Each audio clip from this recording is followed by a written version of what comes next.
for a long time. The first introduction like this was in Zoom. Obviously, voice plays a very important role in that product. And we were lucky to partner with a lot of earlier stage voice AI companies like Regal. As you all know, Regal is focused on serving larger services businesses with insurance, healthcare, et cetera, with these voice AI products. And Alex put together a panel, an illustrious panel of amazing providers of different parts of the voice AI stack. I think one thing that I noticed when talking to potential buyers of this technology is it's very confusing for them to understand like who does what in the stack. And I think what's cool about today's panel is you've got different people who are doing different things. They're all critical to making this stuff work. So anyway, welcome. Please eat, drink, and be merry. And with that, I will translate this. I will give this to us. Thanks, Jake. And I wore the required swag today. The Nelson swag, Jake's favorite swag. My favorite swag. So thank you all for coming tonight. I'll say a quick word and then introduce Lily, Bo, and Russ. To Jake's point, everybody kind of works at a different part of the stack, which is why it's fun tonight. So 5 years ago, we started this business and told people that voice was the future of customer service and of interacting with brands. People told us we were crazy and they said voice was dead. Customers only wanted to text and they only wanted to go with self-serve and there'd be no more voice by now. Now, when people come up to me and say, "Oh, voice AI is so hot, it's the future," I say, "Well, relax. 5 years ago I was an idiot. Now I'm a genius. So maybe the reality is somewhere in between." So it's nice to see so many people here tonight who I think believe that really there is this new interface where voice is going to be a big part about how you interact with tools and brands. So thank you for coming. In terms of our business, to what Jake said, we work with the largest enterprises, and I'd say they have all started realizing the same way they have a website, they have an app, they're going to have an AI agent that interacts with their customers. And it's going to be a massive part of their business. Fortunately, because of the people here on the stage, there's wonderful technology that empowers new use cases that were never possible before. You really can have AI agents that perform as well or better than human customer service. Unfortunately, it's still a little bit complicated. And building on LLMs, I sometimes say, is like building on Java. And so it's a little bit difficult when you have a big enterprise use case that you want to have exactly the right customer interaction every single time when you're building on models that are not deterministic, right? They're stochastic. So I think part of the conversation today will be about how brands are using this technology and what you can do to make sure you're in the right place between the sort of very deterministic, making sure you don't do anything that messes up the brand, and in reality, you want it to be a little bit more of a wide-ranging conversation and not something that's purely one sort of path only.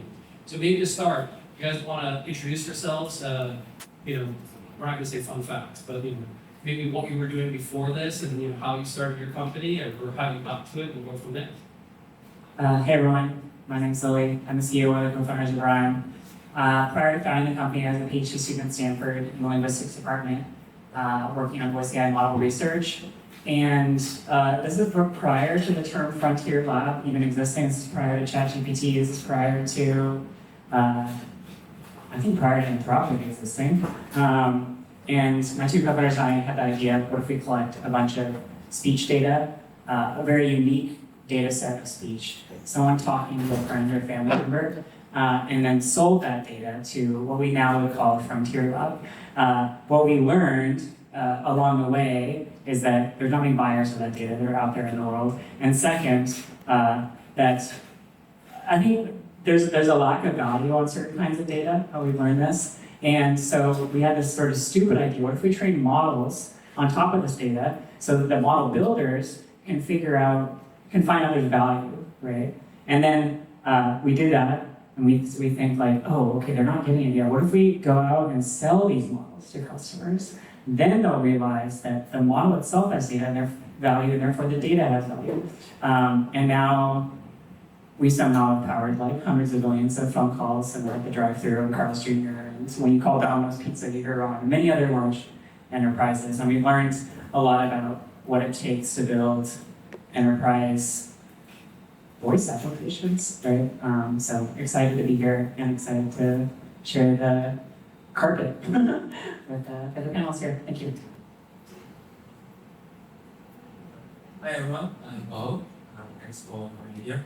So I work at OpenAI. I work on the audio our research team. So the main thing we're working on is the GPT real-time model and also the GPT advanced voice model. So actually, I started working on this this year, April. Yeah, or less than 6 months. Before that, I was working on some streaming partners for quite some year. Before that, I was working on mass ranking. That was the day on which the name was most useful. Yeah. Hey everyone, I'm Russ. I'm the founder of a company called LiveKit. LiveKit started almost accidentally. It was never really meant to be a company. Had a company that had sold to Medium, and I was running product at Medium. And that was 6 months before the pandemic hit. And then the pandemic hits, and you're suddenly in this world where you're working from home, right? And the only way to connect with other people was through the internet.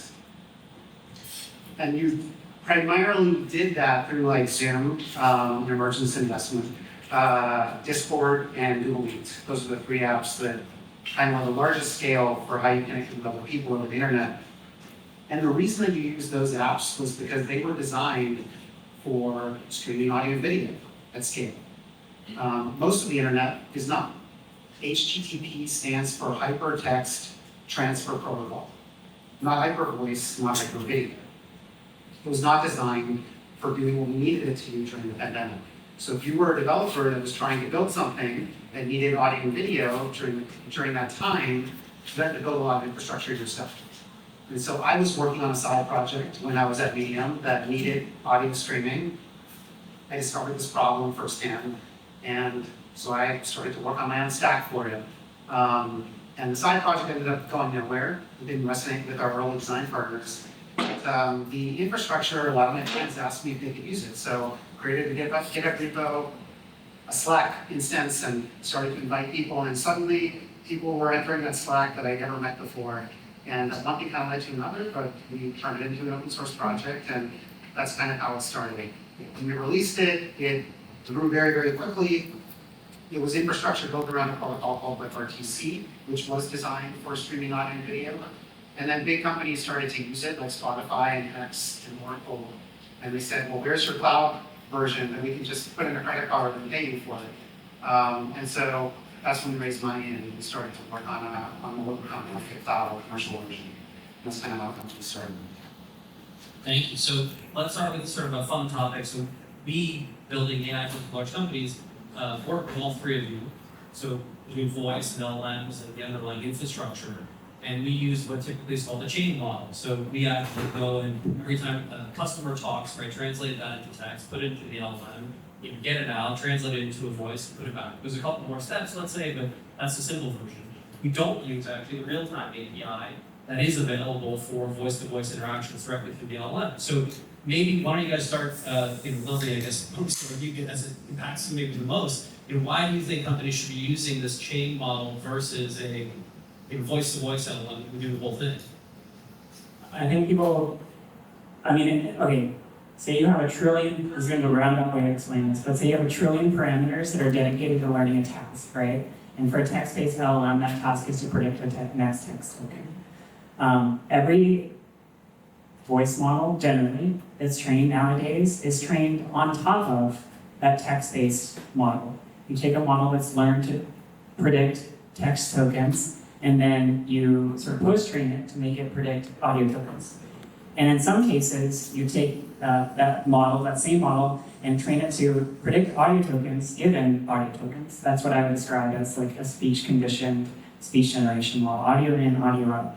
Now, if you have those million parameters, they were trained to predict next text tokens in the most felicitous way possible, and now people are talking to ChatGPT. I don't know what average use time is in ChatGPT. I probably talk to ChatGPT like 5 or 6 times a day. What do you find when you train that model to predict audio tokens? It's simply dumber than it once was, right? Like less reliable. And by the way, like I would say in the enterprise, the most fundamentally annoying, frustrating, deal-breaking elements about building voice applications with LLMs is their reliability around things like tool calling, right? And so like people truly have not yet figured out how to create, you can disagree with me, by the way, I hope you do, an audio in, audio out model that can also do the things that enterprises want them to do, like not just 98th percentile tool calling, but 99.9% reliability level tool calling, and also, right, old and naturalistic sounding conversation. So I think some people, by the way, like say, like I think some people expect me to say, oh, what's the control the Cascade system allows you to have right over each step? But I think at the end of the day, like these models, people will not figure out how to make them smart and capable of use. So folks, lucky we have you here working on real-time KPI. So what do you think? I mean, obviously there are challenges with the end model. You know, what makes you optimistic that we will, you know, let's say that Regal will be able to one day use the end model? Sure. Yeah, I think that's a good question. I guess really the two questions for the audio in, audio out models. Although the current latency gap is not that significant, I guess by sitting in pair, it said that it will be more natural conversation, more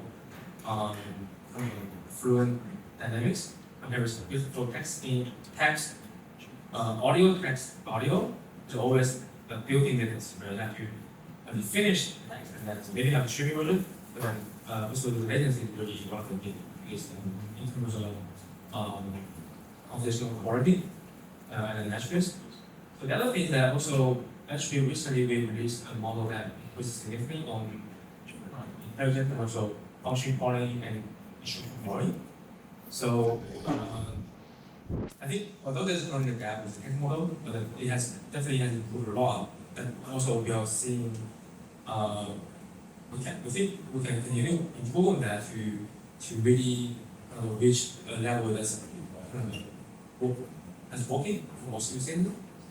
I don't think that I think at the end of the day the audio model you can think of it more like a let's say orchestrator. Basically, you communicate with the audio model, and the audio model through tool calling, you can actually delegate to other agents. Right? You can think about maybe a very difficult task that will take about a few hours. There's no need for the audio model to solve the task. The audio model actually can delegate the task to another reasoning model, and then in the same time, you can actually continue conversation with you. So which is similar to if you talk to a human, even they have a very difficult task. They don't immediately solve it for themselves, or maybe they'll get help, they use some tools, they ask for help from audits. So I think it's kind of I would say you don't need 100% mass reasoning model really to do all the use cases. If you can reach very close to that, be able to handle most cases and then be able to delegate most difficult tasks to other models, other agents, right? And be able to be really good at understanding the variables. Because some of the gap is that when you transfer tasks, some of the subtle audio cues are lost, right? The emotion, how the speaker speak, and then those are what are the seeing, the audio in the Yeah, and so Russ, I was going to say, you obviously are not individual, it's the wrong word, but you support both use cases, let's say. Yeah. So where do you, if you had to just guess, what percentage today are chained and what percentage are real time, and voice-to-voice LLM, and then, you know, is it split by use case? Like, why are people choosing one or the other? Yeah, I was going to say that the vast majority, I'd say, of our customers and users are the chain or Cascade model. But I do think that, so I think, first of all, I think in the fullness of time, at least for me, you'll have audio in, audio out. You'll have any modality or combination of modality in and any kind of combination of that back out as well. But you know, for here and now, it really comes down to like, what is your use case? And so I think that there are unique use cases that benefit greatly from the ability of an omni model to leverage the information that is contained in audio that is not present in text, right? Kind of what I was talking about. And I think that for those kinds of use cases, I'll give you an example. So there's a company called Speak. They build language learning software. And one of the features that they have is like being able to do like immersive conversational discussions in a target language that you're trying to learn with an AI that is a equivalent or a native speaker of that language. And I think there's all kinds of like even just cultural kind of norms that are baked into how people converse in their kind of native language, that you just cannot replicate that through flattening or removing information or converting it to text in the back. And so I think for that use case, to really deliver on kind of like the UX promise of that use case, you have to do something like an omni model or a voice-to-voice model. But then there are other use cases where you don't really need that. So a different example is there's a company called Sword Health, and Sword Health does patient intake for clinics and hospitals and things like that. And for that use case, the objective of their end users is really to like get an appointment booked with their doctor. It's not to have the most human feeling conversation with the AI. Maybe it'll come up in a later question, but if we're talking even about latency, for that use case, they tested like whether the model responds within like 500 milliseconds or a second or even up to 3 seconds. There's actually no difference with their customers in aggregate as to how long the turns are taking. There's definitely a breaking point, but even multiple seconds, the user is fine, still calls in, does it repeatedly, and all of their metrics are kind of the same, regardless of whatever latency envelope that these turns fit into. And so you really have to like think about your use case. I'm talking about like here and now, getting a product to market, scaling up. You have to think about, what does your use case require, and do you need the features of something like an omni model, or can you get away with the cascading model? Yeah, so to put, again, these are my numbers, not yours, but like, face-to-face human conversation, let's say, is 500 milliseconds, half a second between utterances, more or less. So we obviously interrupt each other as well, but let's say more than that. Contact centers, when you measure it, it's on the phone, and they're thinking a little bit, maybe it's 750 milliseconds. And I'd say most of the, cascade chain model, I'd say one in the 750 milliseconds, maybe up to a second, like if you're using good providers for all those things to know what you're optimizing. And yeah, the 99th percentile or seconds, so I'll give you sort of median. And I think for years, it was, the whole game was, can you make it sound a little more human? Can you make latency better? Can you make it sound human? But we've gotten to a place where for most use cases, it is good enough. And even improving small amounts in the latency, in our experience, does not improve the outcome. And so it's not that it's not important, like, if we could get to the place where it is indistinguishable, we'll talk about what we have to do to get there, I think it'd be a better experience, but it is good enough, let's say. So maybe, to what you were starting into, like, when do you guys think it will be indistinguishable from a human?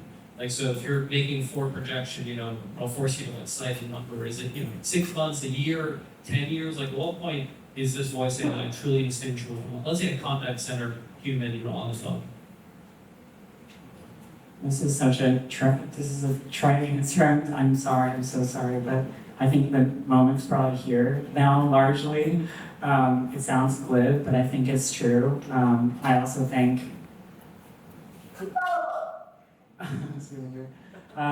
people on Zoom over there.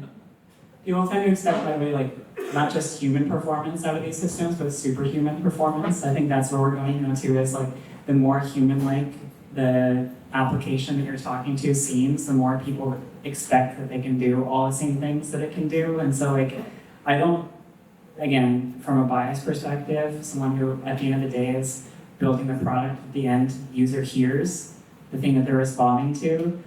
What we noticed, right, is for the first time in history, in these automated voice applications, some very non-zero percentage of people who are calling these contact centers are saying thank you, right? Before being either transferred to a human agent or hanging up because their call was successfully resolved. And so, and by the way, this isn't because they think it's a human? No, not even necessarily. Like, we have call recordings, so there are many drive-thrus. One person will send us a call recording, and then they'll say, okay, thank you, and then you can hear them driving, like, that was crazy, right? Like, they know it's not a human, and they still say thank you. I think that is the more interesting thing to me, rather than like, did this person think that this was a human the entirety of the time they were talking? How far do you think we are going from, not saying that was crazy, but literally saying they assumed it was a human? Yeah, I think it's kind of a moving target, similar to AGI, right? So if you look at the technology we have today, if people 5 years ago, people think, oh, this is AGI. But now we're so used to it. So this is actually is expected. and then we spend more, right? So this is moving progress, always getting. But I would say maybe the progress will be very fast. We 2 years will be much better than what you have now. That will be more natural in sound and human, and also maybe be able to do a lot of tasks, the complex tasks that human can do, dealing with correcting mistakes that being very fast. I just asked Bo, I don't know. So, well, let's go back to you then, Russ. So, let's start with like some, you were giving some examples of use cases at a high level, but like, what's in your business, like what are the main categories of use cases that people are using voice AI for? Like, I look at, there's music and there's, video dubbing and there's, we use it for customer service, there's healthcare. Like, for you guys, like if you had to take one of the big categories, what do you look at? Yeah, I think that it's interesting because when we started, the use case was ChatGPT voice mode. But now that kind of voice AI has become a whole space and there's lots of people building in it, you can kind of see, so when voice mode came out, one of the things that we talked about as a team was we were like, okay, there's going to be a lot of people building voice interfaces. Where are they going to do it first? And I think for us, like that's when we started working on the SIP repo, because we were like, well, there's so many telephone calls happening all around the world. That's a native voice-only system. In most cases, there are video phones, but it's a whole other thing. And so that's probably going to be a place where you can put AI on one end of that call and probably add some value. And so that's kind of reflected in the reality that we've seen pan out in the last 1.5 or 2 years, where a lot of use cases, I would even say the majority of the use cases are all the different types of kind of workflows that happen over a telephone. So the broad categories of those are customer support is a huge one. Of course, financial services, different elements of financial services, so like debt collection, wire confirmations, and different kinds of banking functions.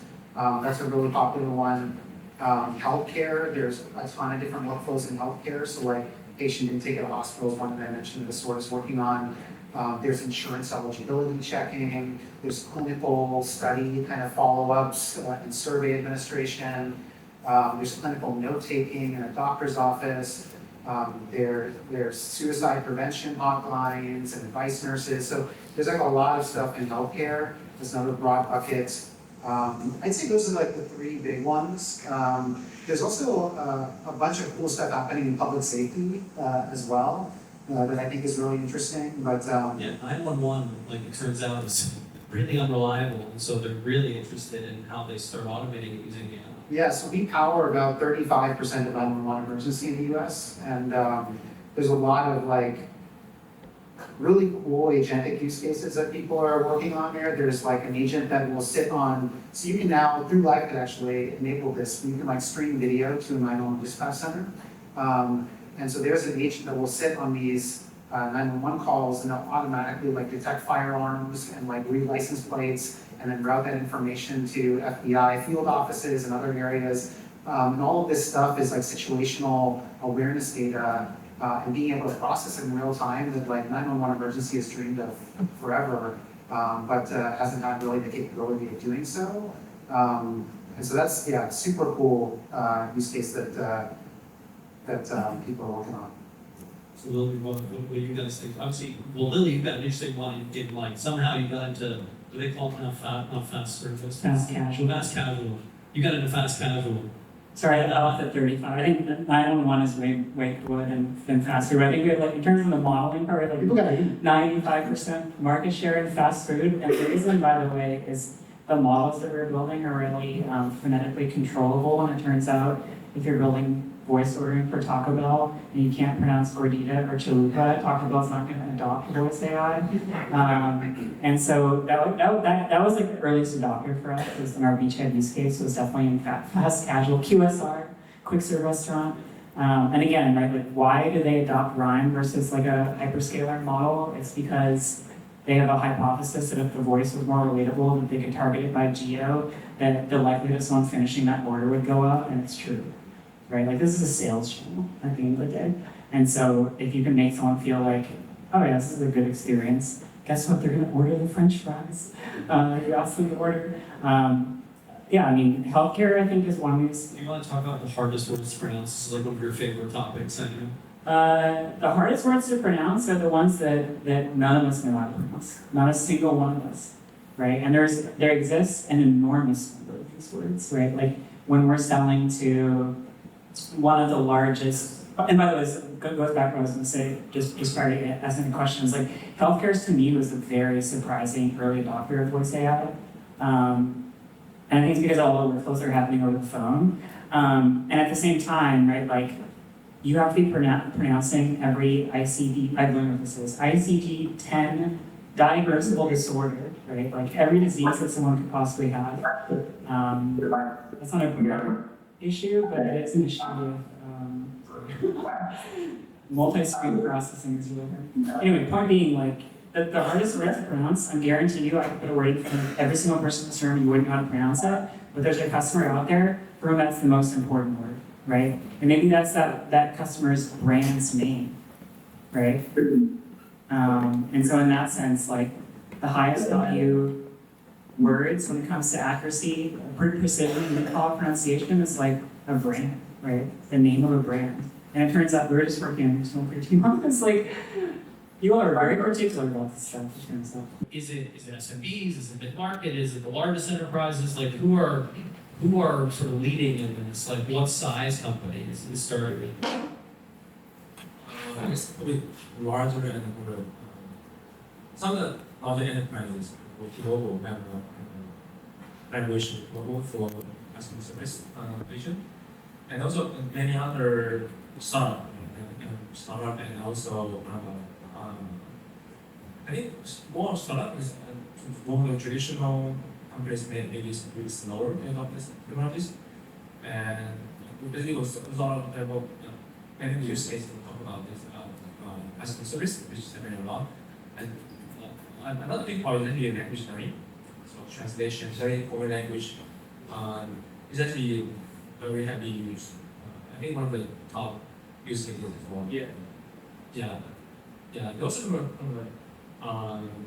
the other big is companionship. Yeah. Those are similar to a channel to read for and then also similar thing to let's say self-create SaaS or something like that, where people create a device and you talk to the device and put in commands and do something. I guess one of the smaller, even there, I also see some use cases of people building applications for preparing interview. So voice AI can help you an interview and then conduct this virtual mock interview and also in the end a great interview. So I think a lot of different use cases. Yeah. So I mean, I guess the question for the founders on the panel. So the last company I sold to like consumers and to small businesses. I did not want to do that again. Like it's great, you don't have to ask for permission. You know, you can just immediately have people using it and they put in a credit card, it's going. But I wanted the opportunity to work really closely with big companies and actually invest more in the relationship. And so we sell to the largest enterprises. So we just want deals with like Allstate as an example. So for you guys, like how did you think about, I guess as founder, what segment of customer you want to go after and how you wanted to think about your go-to-market? We had the whole thing's weird. This is like my 5th company. First company I haven't started, trying to start a company, but just kind of accidental. And also accidental, I didn't tell the story, but also accidental is that OpenAI was our first voice AI customer, right? Like, they built voice mode using LiveKit for ChatGPT, and they're kind of like this very unique company in that because OpenAI built this thing, all these developers start building, like small startups start to build on top of us. because OpenAI is, a really developer-friendly company and like, most famous company in the world at the moment, I would say. And then, but at the same time, because OpenAI is such large scale, that all these enterprises started to build on us too. Because they were like, well, if you can handle that scale, then you can handle our scale. And so we kind of just serve everyone now. We weren't really like intentionally going after a segment. It just kind of came to us. And so now, like, hundreds of thousands of startups are built on LiveKit, and over 10% of the Fortune 500 is built on LiveKit. And so it's, and I think one interesting thing, when you are building a company and you are trying to think about which segment to go after, top down or bottoms up, one thing you'll hear a lot is that you can't do both. I would say, think about ignoring that advice. I think you can do both. I think it depends. But one reason why people say you can't do both is because with larger enterprises, you tend to have to build a lot of custom stuff for them. It takes up a lot of your time. I think for us, and where we kind of got fortunate is that voice AI is like this greenfield. It's this new space. And so everyone is trying to figure out the space. Big companies, small companies, indie devs, and they all kind of need the same stuff in this greenfield space, industry that we're in. And so what's nice is that you can kind of, the same infrastructure that you're building can serve all of them. I don't think it always works out like that for every product and every space, but in this particular space, it's worked out quite nicely. And so we've been able to kind of service the entire kind of spectrum of kind of company size or stature. Yeah. We did believe. I was trying to, I haven't thought about the answer to this question in a long time. I think we got really lucky, in all honesty. I think we had hunches about what kind of product capabilities we wanted to build into the model, and that's because we come, my co-founders and I, from a background in linguistics. So we had a chip on our shoulder, the model should be able to pronounce these things correctly, et cetera, et cetera, et cetera. And at the same time, right, like, I couldn't have predicted that there would be different voice models for different use cases, right? Like, text-to-speech, speech synthesis has been around for decades. And in many ways, it's like the OG generative AI. And at the same time, right, like for a long time, every text-to-speech model looked the same, right? And now I think it's a very unique time to be in where people can build really compelling consumer applications on top of the real-time API and can have a synchronous, extremely wide-ranging conversation with advanced voice mode, but then there's still like this massive opportunity in enterprise voice AI where the capabilities that the teams of developers who are building these applications care about look very different, right, for the first time. And so in that sense, we got really lucky that enterprises were adopting as quickly as they were, because if they weren't, Rime would just have fizzled and died. And so, I don't know, it's greenfield in that sense, right? Like the number of different use cases you can build for is larger than ever, and at the same time, enterprises are adopting new technology faster than ever.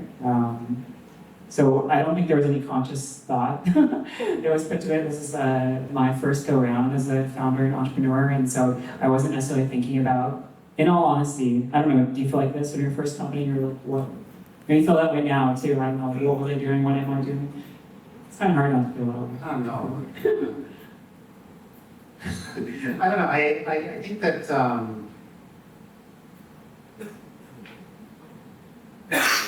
I think my only learning from like building this company is just how much the market, how much ideas actually matter. People say ideas don't matter, execution matters. Actually, they both matter.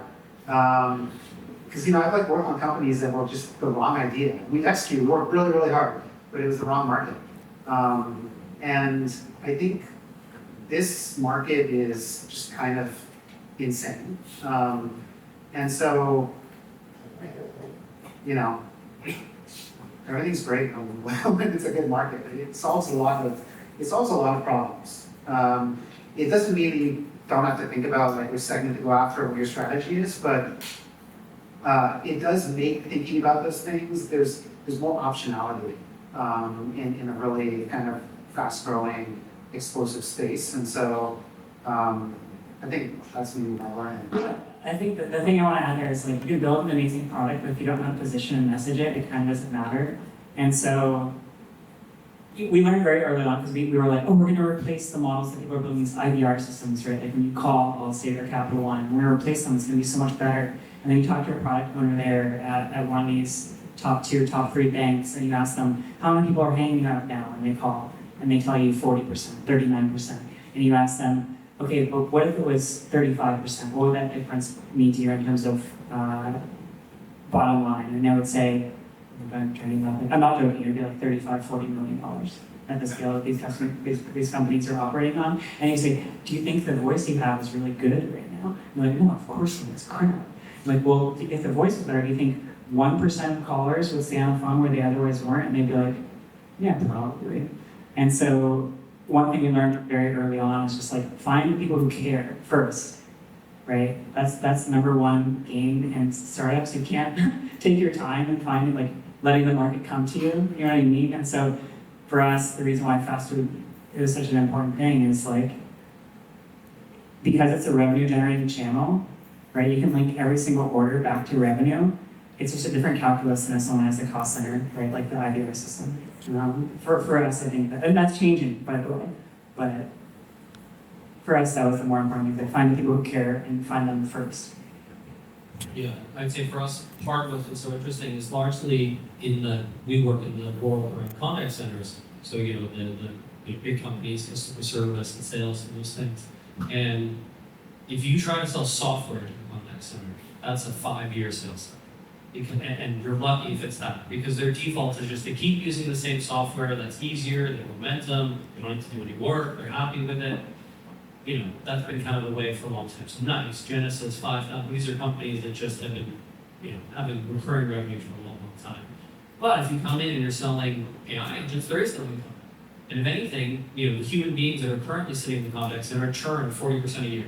So we don't have to go and say, go fire people. To the contrary, we'd say, don't fire that team yet. But you know, they're constantly having to go and hire people. So if we have an AI instead, it actually makes it easier for them because they're not having to constantly go and hire new people.